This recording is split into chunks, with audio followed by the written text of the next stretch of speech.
करम खंड की बाणी जोर, तिथे होर न कोई होर। तिथे जोध महाबल सूर, तिनमें राम रया भरपूर।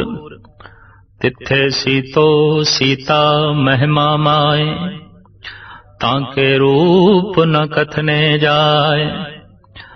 ना ओए मरे न ठाके जाहे, जिनकै राम वसे मन माहे। तिथे भगत वसे केलो, करे आनंद सचा मन सोए। सच खंड वसे निरंकार, कर कर वेखै नदर निहाल। तिथे खंड मंडल वर भंड, जेको कथे तांत नांत। तिथे लो लो आकार, जिव जिव हुक्म तिवे त्योकार। वेखै विकसै कर विचार, नानक कथना करड़ा सार। करम खंड, बख्शिश दा खंड, रहमत दा खंड। करो जतन जे होए मेहरवाना, साहिब कहंदे ने यतन कर, उपराले कर, तेरे ते मेहरबानी दी बरखा हो जाए, रहमत दी बारिश हो जाए। ये ठीक है कि उल रहमान उल रहमी रहीम इस्लाम ने कह दिता है, उत्ते बड़ा ही रहम दिल है, रहमत दा सागर है। इसी तरीके नाल गुरु गोबिंद सिंह जी महाराज कहंदे ने, दोखन देखत है पर देत न हारे। इतनी महान उसकी बख्शिश ते दया है, कमजोरियां ते दोख देखदियां होयां भी सब कुछ देई जांदा है, झोलियां च पाई जांदा है, भरपूर करी जांदा है। साहिब कहंदे ने सुभाव है उसदा रहमत बख्शिश, पर कोई मनुख अपनी अखां बंद कर लवे ते सूरज दी रोशनी तो संबंध टुट जांदा है। इसी तरीके नाल कोई पिठ कर लवे, कोई चिंतन ही ना करे, ते परमात्मा दी बख्शिश तो वांझिया रह जांदा है। उदी रहमत तो, जिहड़ी बहुत प्रबल रहमत है, उस तो वांझा रह जांदा है। ये ते ठीक है कि सूरज दियां किरणां ते रोशनी उस मनुख दे उत्ते भी पै रही है जिसने अपनी अखां बंद कीतियां ने, पर उस रोशनी तो लाभ उठा सके ये हुण औखा है, क्योंकि अखां इसने बंद कीतियां ने। नास्तिक तो नास्तिक दुष्ट दे उत्ते भी प्रभु दी बख्शिश हो रही है, रहमत हो रही है, चोर ते यार ते भी हो रही है, दुष्ट ते भी हो रही है, जालिम ते भी हो रही है। पर उसदी रहमत तो पूर्ण तौर ते फैज़याब होया जा सके, इहदे कोल पात्रता नहीं है। पात्रता की है? अखां खोलनियां।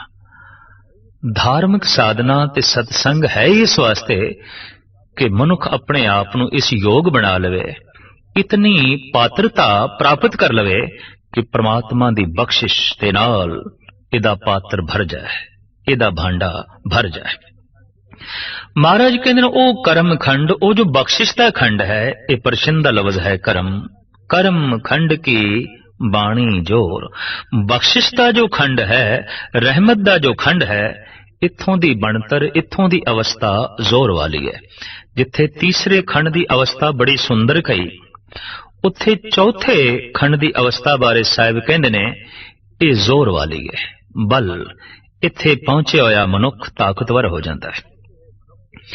इत्थे पहुंचे हुए मनुख दे कोल बड़ी भारी शक्ति आ जाती है। साहिब इंज फरमान पे करते ने, कर्म खंड की बाणी जोर, तिथे होर न कोई होर। कर्म खंड दे पहुंचे होया मनुख परमात्मा च इस ढंग दे लीन हो जाता है। हुण उत्थे होर नहीं, वो परमात्मा दे च है, परमात्मा उस दे विच है। इस ढंग दी अवस्था बन गई। हुण परमात्मा दे गुण उसदे अपने गुण हो गए। हुण परमात्मा दा स्वभाव उसदा स्वभाव हो गया। हुण परमात्मा दी शक्ति इस ब्रह्म ज्ञानी दी ही शक्ति हो गई। ब्रह्म ज्ञानी सगल श्रेष्ठ का करता। सुखमनी साहब दी अगम्मी ए रचना बई सुखमनी दे राही सतगुरुदेव जी महाराज ने सिद्ध करने की कोशिश की है कि जो परमात्मा कर रहा है वही ब्रह्म ज्ञानी कर रहा है। जो परमात्मा की कृत है वो ब्रह्म ज्ञानी की कृत है। ब्रह्म ज्ञानी नूं ऐसा महसूस हो जाता है, क्यों कि वो परमात्मा दे च है, परमात्मा हुण उस दे च है। हुण जो कुछ भी हो रहा है दूजा ते कोई है नहीं, तीजा ते कोई है नहीं। इतनी अगम्मी लीनता तो साहिब कहंदे तिथे होर ना कोई होर, हुण उत्थे कोई होर नहीं है। पर इस अवस्था दे च कौन पहुंचते ने? तिथे जोध महाबल सूर तिन में राम रिहा भरपूर। इस कर्म खंड दे च कोई पहुंचते ने महाबली योधे सूर में। जोध महाबल सूर कथनी दे सूर में, करनी दे सूर में, साधना दे सूर में। इस तरह के महाबलवान बंदे जिन्हां दा दिन रात अपने मन नाल झगड़ा है। और यह हकीकत है, जो मन नाल झगड़ा नहीं करेगा, अपनी सोचन शक्ति नाल झगड़ा नहीं करेगा, जगत नाल झगड़ा करेगा। और जो अपने आप दे नाल नहीं लड़िया, आखिर इस शक्ति नूं किसी पासे ते खत्म करना है, तो जगत नाल लड़ के शक्ति नूं वो जायल करेगा। पर एक अदुੱਤੀ घटना घटती है, जद बंदा अपने आप दे नाल लड़दा है ते भरपूर शक्तियां दी प्राप्ति हो जाती है, ते जद बंदा जगत नाल लड़दा है तो अपनी शक्ति गवा बैठता है, अपनी ताकत गवा बैठता है। लड़दे भगत भी ने, लड़दे राजनीतिक भी ने। राजनीतिक जगत नाल लड़दे ने, भगत अपने आप नाल लड़दा है। बड़ी कीमती पंक्ति है सर्वलोक ग्रंथ दी। खालसा सो जो करे नित जंग, खालसा सो जो चढ़े तुरंग। खालसा ते वो है जो विचारां दे घोड़े ते असवार होवे, और खालसा वो है जो निता प्रति अपने आप दे नाल जंग करे, अपने आप दे नाल लड़े। ये जो भगत कबीर ने कह दिता है, गगन दमामा बाजियो पर्यो निशाने घाओ, खेत जो मांडियो सूरमा अब जूझन को धाओ। मनुखा जन्म तैनू मिले है जूझन लई, लड़न लई, झगड़न लई, और नहीं लड़ेगा, नहीं झगड़ेगा, हार जाएगा, रह जाएगा, पीछे रह जाएगा। तो जो बाहर नहीं लड़दा, झगड़दा नहीं, संघर्ष नहीं करदा, समाज नाल, जगत नाल, संसार नाल देखण दे चाया पिछे रह जांदा है। पर जो अपने आप दे नाल नहीं लड़दा, झगड़दा नहीं, वो अध्यात्मक मंडल दे पिछे रह जांदा है। राजनीतिक जो जगत नू जित के राजा बनदा है, संत जो अपने मन नू जित के राजा बनदा है। और सही मैने च संत ही राजा है। राजा शब्द तो मुराद रजे होया तृप्त, जिन्हें मन नू जिते है वही तृप्त है, बाकी ते सारे भुखे ने, बाकी ते सारे कंगाल है। तो जगत नू जित के सताधारी होना ये बहुत वड्डी हिंसा करके ही हो सकेगा। पर अपने आप नू जित के ते राम दे सिंघासन ते विराजमान हो जाना, इहदे च कोई हिंसा नहीं। इहदे च ते जगत दी तामीर है, जगत दी उसारी है, जगत दा कल्याण है, जगत दी सुख ते शांति है। पर हकीकत है कि अपने आप नू जितना इतना कठिन है कि सारी दुनिया नू जितण वाला मनुख अपने आप दे हथों हार जाता है। सारी दुनिया ते हुक्म चलाण वाला मनुख अपने मन ते हुक्म नहीं चला सकता। मन दा दास है, जगत दे बादशाह है। बाहर हुक्मरान है पर अंदरों गुलाम है। भगत अंदरों भी बादशाह है, बाहरों भी बादशाह है। इस वास्ते कहंदे ने भगत ते हुक्म नहीं कीता जा सकता। फकीरां नूं बाबर ने हुक्म कीता है कि मेरा पुत्र हुमायूं बीमार है, इहदे लई दुआ करो। ते सारे फकीरां ने दुआ कीती बई हुमायूं राजी होवे। पकड़ के गुरु नानक नूं भी लियांदा गया, क्योंकि हुमायूं राजी नहीं होया सी। ते बाबर हुक्म करदा है गुरु नानक ते, ऐ हिंदी फकीर, ऐ गुरु नानक मेरे पुत्र लई दुआ करो। तो सतगुरु कहन लगे दुआ बादशाह दे हुक्म तो नहीं निकलदी, दुआ संत दी रजा चो निकलदी है, उदी मर्जी चो निकलदी है। ਤੇ ਜਿਸਨੇ ਦੁਆ तेरे हुक्म दे तहत कीती है वो दुआ दुआ ही नहीं है, वो अरदास अरदास ही नहीं है, वो फलीभूत नहीं होएगी। सारे फकीरां ने दुआ कीती है, तेरा हुमायूं राजी नहीं होया, क्यों कि ये दुआ तेरे हुक्म तो निकली है। ते बाबर सुन ले, जितने चिर तक तेरा हुक्म है मेरे अंतिशकरण तो दुआ नहीं निकलेगी। तो अपने हुक्म नूं एक पासे कर, मेरी दुआ हर एक लई है, सारियां लई है। पर जाबर कहंदा है नहीं, मैं जेल दे सुट देंगा। कुदरती गल, जबर कीता, तशद्दद कीता, जेल दे गुरु नानक देव जी महाराज नूं पा दिता ते आखिया नहीं, दुआ नहीं निकलेगी। हुक्म दे चों दुआ नहीं निकलदी, रजा दे चों दुआ निकलदी है। बाबर जद पैरी पिया, कदमां ते पिया, रोया है, अगम्मी करिश्मे गुरु नानक दे वेख के ते प्रार्थना की ते आख्या, ऐ फकीर, ऐ गुरु बाबा, हुण ते बख्शिश कर। साहिब कहने लगे हो गई बख्शिश, क्योंकि हुण तू खुद ही दुआ कर लई है। पहले तू हुक्म दे च जी रहा सी, हुण तू दुआ दे च जी रहा है। हुण तेरे अंदरों दुआ निकली है, ते जितनी गहरे तल दे च तेरे अंदरों ये दुआ निकली है, याद रख बाबर, ये व्यर्थ नहीं जाएगी, ये कम करेगी, ये अपना जो है असर जमाएगी। तो जो अपने आप नूं जित लैंदे ने, बस यही सूरमे ने, यही महाबली ने। इस वास्ते साहिब कहंदे ने इस अवस्था दे जो पहुंचे ने उत्ते महाबली ने। तिथे जोध महाबल सूर, तिन में राम रिहा भरपूर। उन्हां दे रोम रोम दे च राम भरपूर है, समाया होया है। ओ राम दे च ऐसे लीन ने, तिथे सीतो सीता महिमा माए।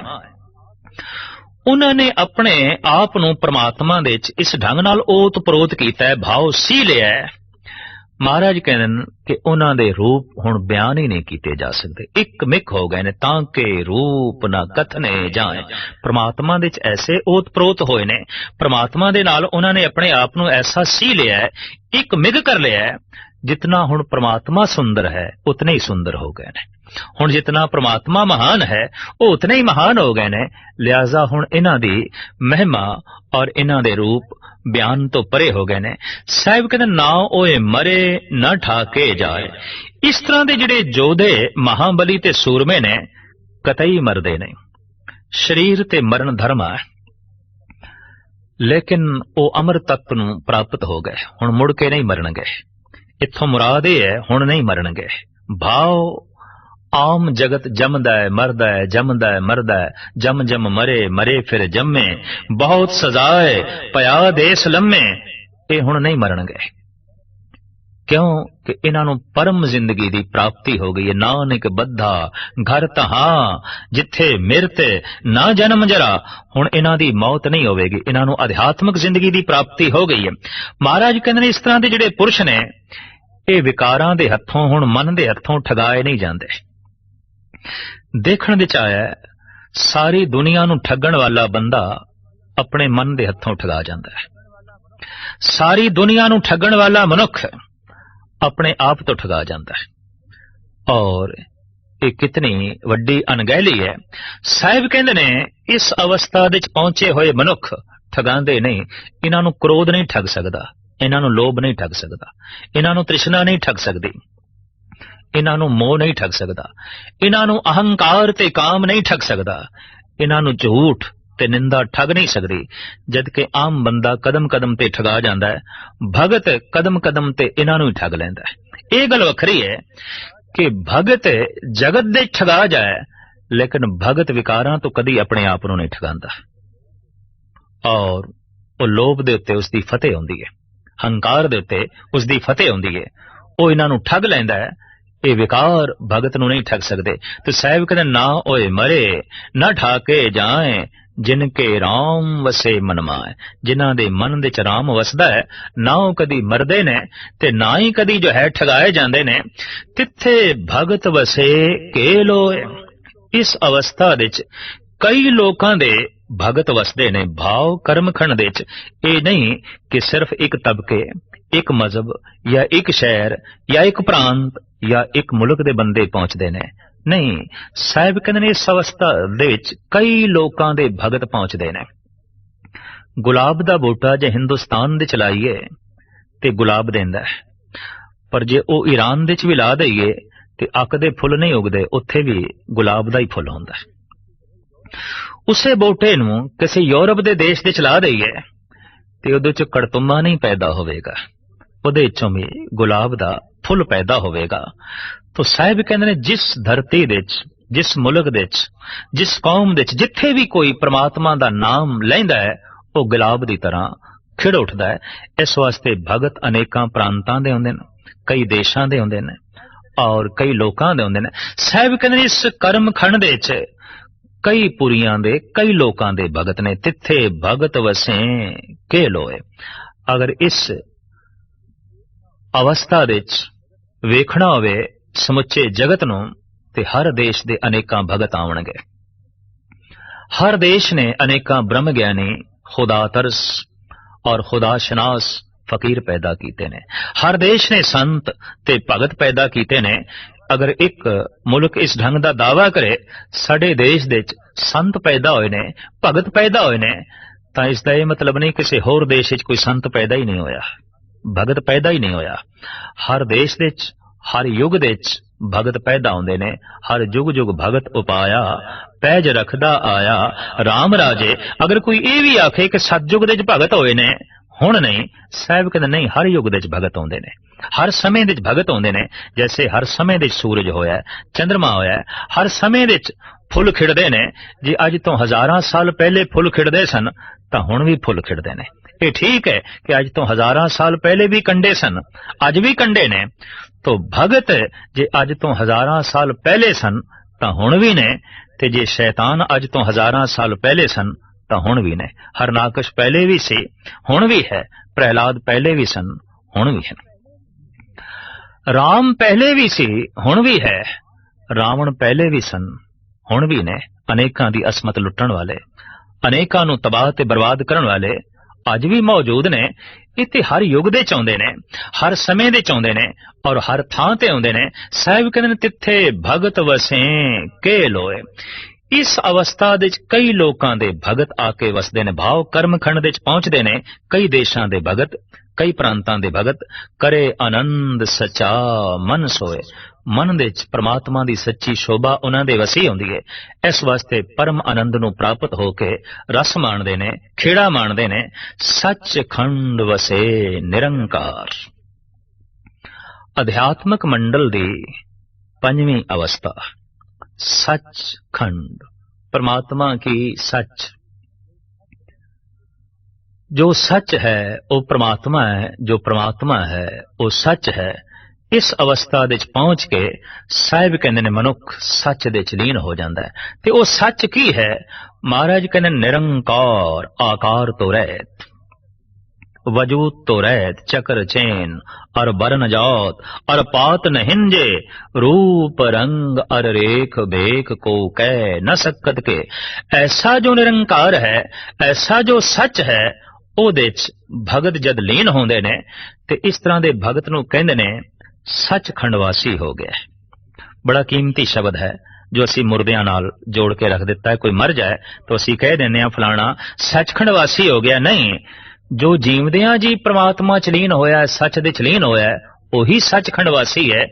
तो साधना करदियां करदियां जिहदी सुरत पंजवें खंड दे पहुंची, उस पंजवें खंड नूं ही साहिब कहंदे ने सचखंड। सचखंड वसे निरंकार, कर कर वेखै नदर निहाल।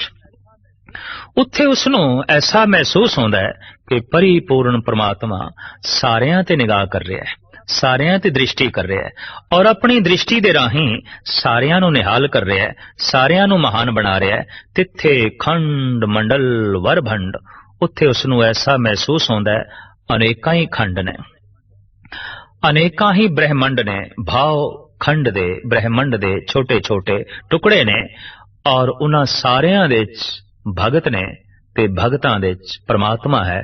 परमात्मा दी मेहर भरी दृष्टि सारे पासे व्यापक होके विचर रही है। जे को कथे ता अंत ना अंत।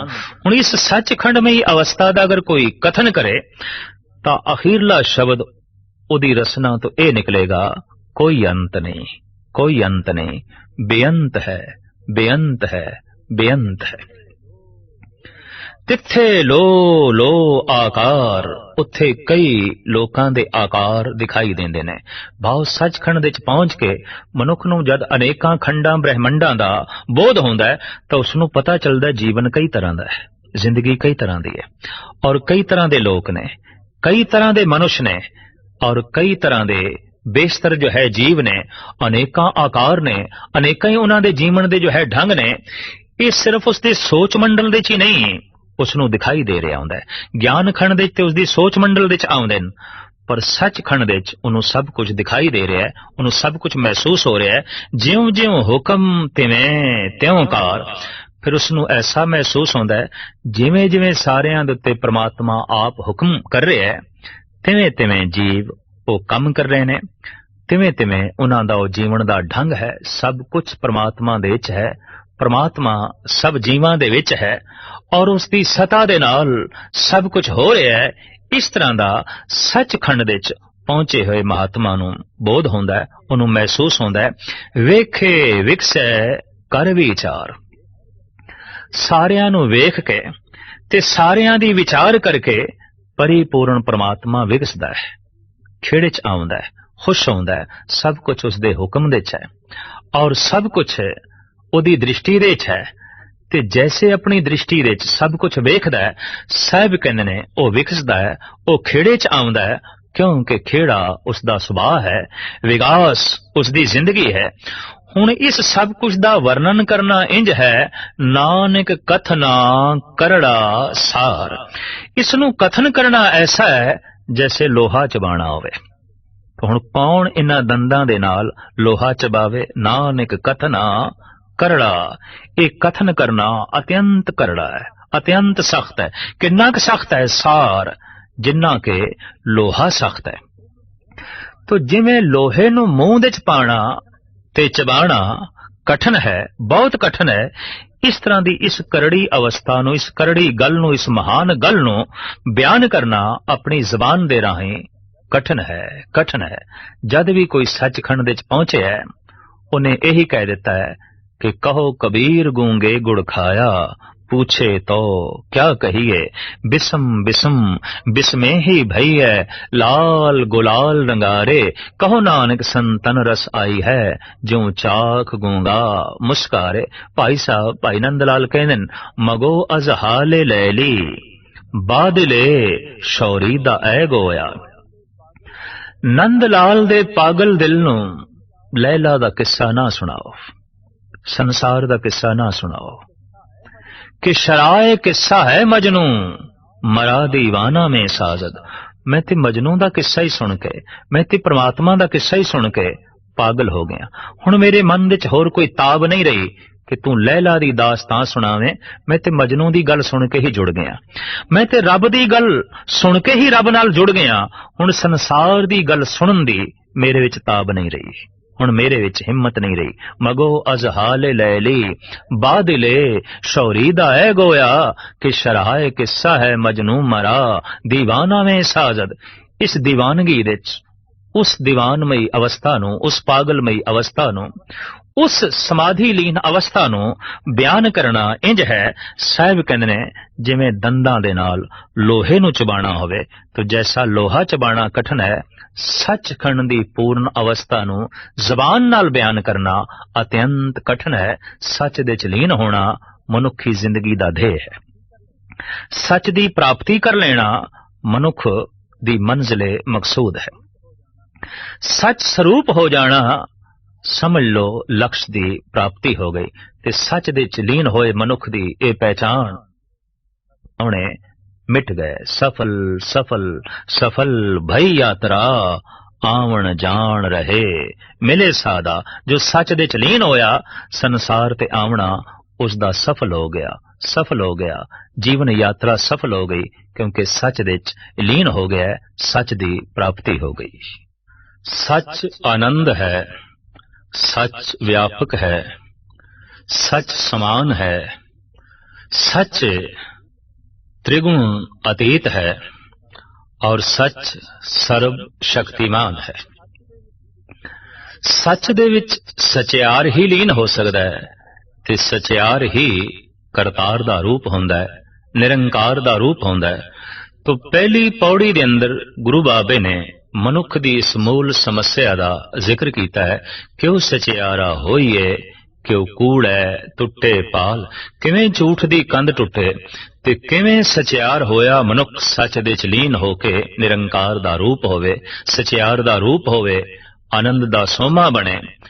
तो बाकी दियां पौड़ियां दे सहजे सहजे मनुख की सुरत नूं उच्चा करके उत्थे लै जाया गया है, जिसनू आख्या गया है सच खंड वसे निरंकार, कर कर वेखे नदर निहाल।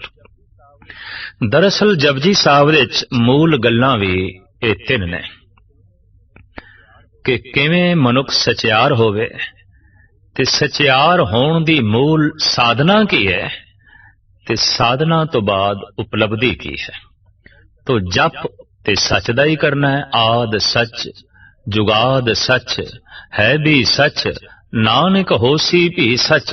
सचियार होण लई ते सच दे च लीन होण लई जप रसना नाल करना है। एक दू जीबो लख होवे लखवीस, लख लख गेड़ा आखिए एक नाम जगदीश। जो जगदीश दा एक नाम इस तरह रसना नाल उचारण करदा जांदा है, जपदा जांदा है, जपदा जांदा है, सहजे सहजे सुरत एक दिन उस टिकाणे ते पहुंचदी है जिन्हों कहते हैं सचखंड, ते जिहदे च पहुंच के ही परम आनंद की उपलब्धि हो जाती है, मनुख नूं अपना टिकाणा मिल जाता है। तो जपजी साहब की मूल व्याख्या और प्रेरणा यही है कि किसी ढंग नाल मनुख सच दे च लीन हो सके ते सच ही परमात्मा है, सच ही आनंद है, सच ही खेड़ा है, सच ही मस्ती है, और झूठ दुख है, झूठ अंधकार है, झूठ कलेश है। झूठ एक व्यापक कलह है, जितना झूठा मनुख होवेगा उतना कलेश दे च होवेगा, और जितनी मात्रा दे च उसदे कोल सच होवेगा उतनी मात्रा दे च उसदे कोल सुख होवेगा। अगर वो पूर्ण तौर ते सचियार हो गया है तो फिर पूर्ण आनंद उसदे अंतश्करण दे च विराजमान होके वो पूर्ण दा रूप ही हो जाएगा, निरंकार दा रूप ही हो जाएगा। लिहाजा सच खंड वसे निरंकार, सचखंड में अवस्था दे ओदे रोम रोम दे अंदर निरंकार वसदा है, वो निरंकार दे च है, निरंकार उस दे विच है। और इस तरह की आनंदमयी अवस्था नूं माण के उन्हों महसूस होता है कि उस सच दे विच ही सब कुछ है, अनंत दुनिया है, बहुत वड्डा पसारा है।